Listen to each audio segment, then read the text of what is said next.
రెండు ప్రముఖ భారతీయ ఇతిహాసాలైన మహాభారతం, రామాయణాన్ని తాజాగా అరబిక్ భాషలోకి అనువదించారు. కువైట్లో ఉండే అబ్దుల్లా అల్ బరూన్, అబ్దుల్ లతీఫ్ అల్ నేసెఫ్ వీటిని అరబిక్ లోకి అనువదించడమే కాకుండా ప్రచురణ కూడా చేశారు. ప్రధాని మోదీ కువైట్ పర్యటన నేపథ్యంలో ఈ గ్రంథాలను ఆవిష్కరించారు.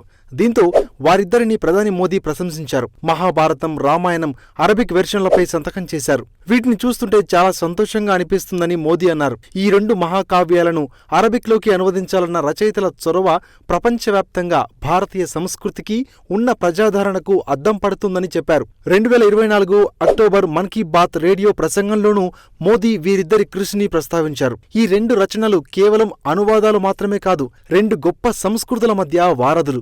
ఇవి అరబిక్ ప్రపంచంలో భారతీయ సాహిత్యంపై సరికొత్త అవగాహనను పెంపొందిస్తాయని పేర్కొన్నారు. కాంపిటేటివ్ ఎగ్జామ్స్ కు ఉపయోగపడే ఇలాంటి జీకే, కరెంట్ అఫైర్స్ ని ఎప్పటికప్పుడు తెలుసుకునేందుకు మీ ఫోన్లో డైలీ బైట్స్ కరెంట్ అఫైర్స్ యాప్ను డౌన్లోడ్ చేసుకోండి.